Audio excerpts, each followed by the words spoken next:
Hello everyone.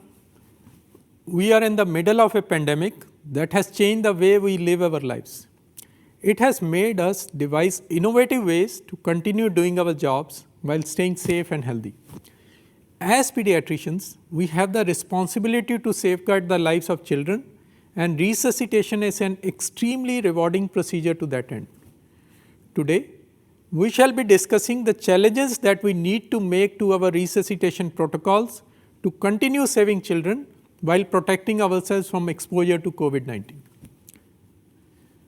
We will be discussing how cardiopulmonary resuscitation is an aerosol generating procedure, the barriers to performing effective CPR in context of pandemic, being prepared for the modified CPR, personal protective equipments that we require while performing CPR, proposed placement of personals in the resuscitation room, strategies to prevent aerosol generation during CPR, and the relevant changes to the cardiac arrest algorithm.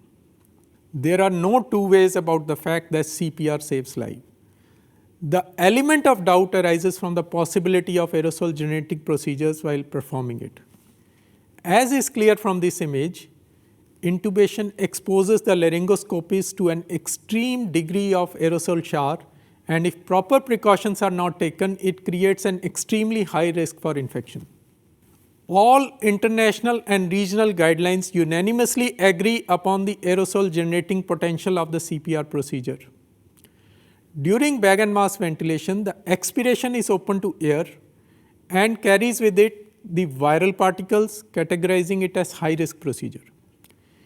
Even chest compressions have the potential to generate aerosols, exposing the provider to a very high risk of contacting COVID-19. COVID-19 poses a multi-pronged challenge to CPR providers. The sudden onset of pandemic put up a huge challenge in terms of availability of adequate PPEs. The social distancing norms puts a limit to the number of persons that can be available inside a room. HEPA filters normally used for ventilators were repurposed to be used with bag and mask as well as bag and tube ventilation. Innovative solutions to limit aerosol spread such as transparent sheets and plastic barriers for intubations were devised. As bag and mask ventilation causes higher aerosol generation than bag and tube ventilation, early intubation was recommended by some. But preparedness is the key to proper application of any protocol. Adequate PPE need to be provided at all stations which are likely to be exposed to direct patient contact.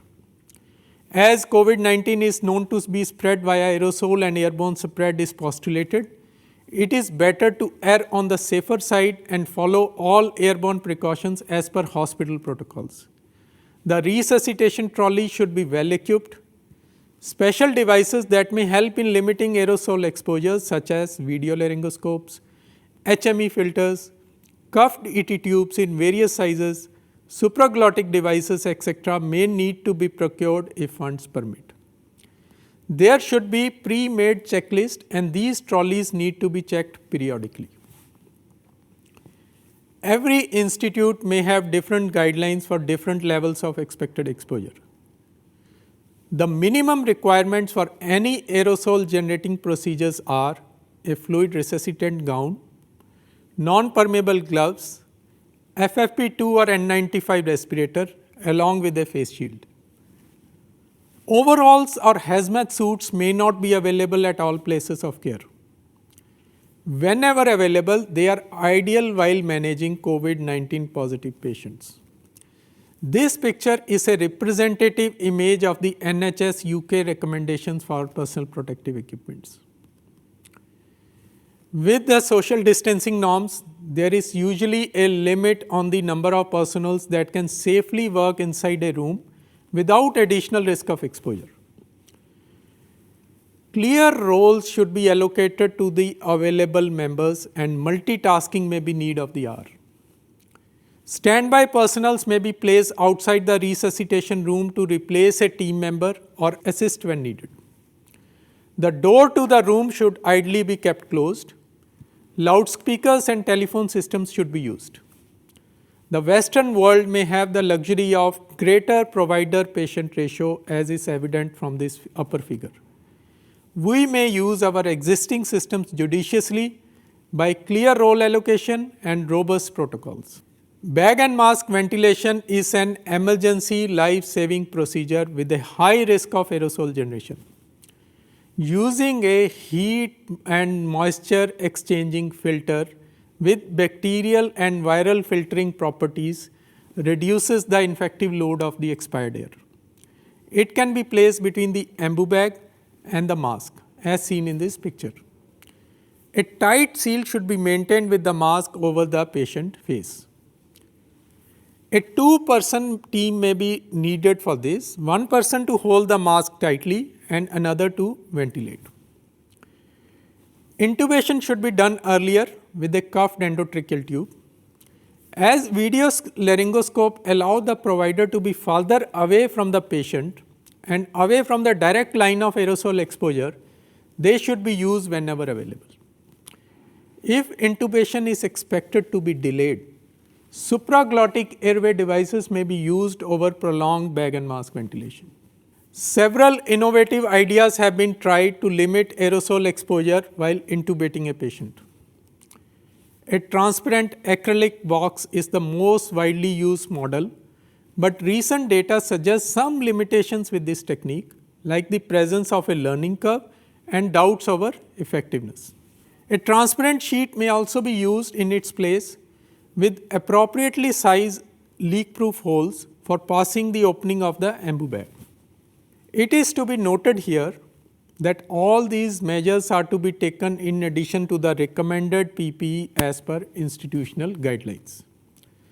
The most experienced provider and the most likely to succeed should be the one to perform intubation, and that is to be done in the shortest possible time. No patient should be denied CPR for the fear of contracting COVID-19.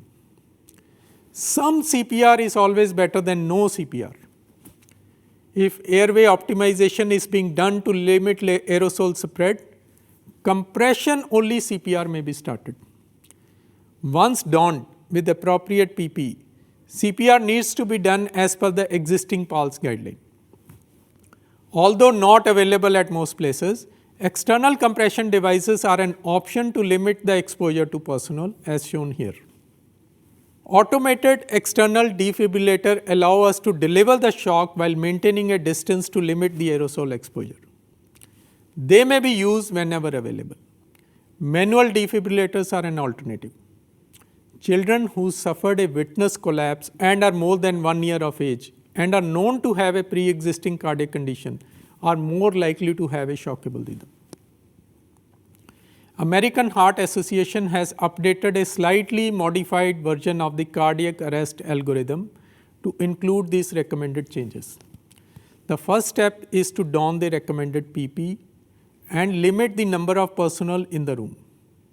While providing bag and mask ventilation, use an HME filter and intubate early using a cuff tube. A non-rebreathing face mask may be used instead of a spontaneously breathing patient.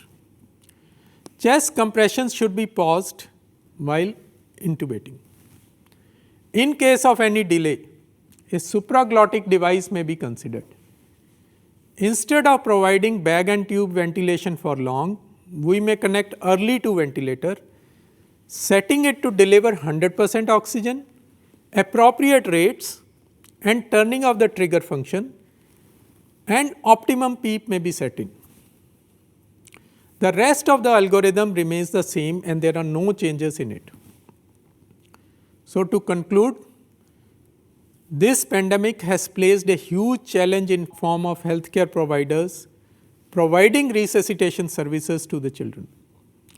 There is a need to optimize the existing infrastructure and manpower. The changes made to existing CPR protocols are primarily aimed at limiting aerosol generation as well as exposure of personnel to them. We need to be prepared with adequate supplies of PPE and other devices to limit aerosol spread.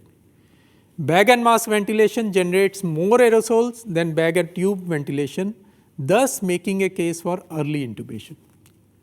Lastly, no child should be denied CPR by ensuring robust protocols and appropriate training. Thank you very much.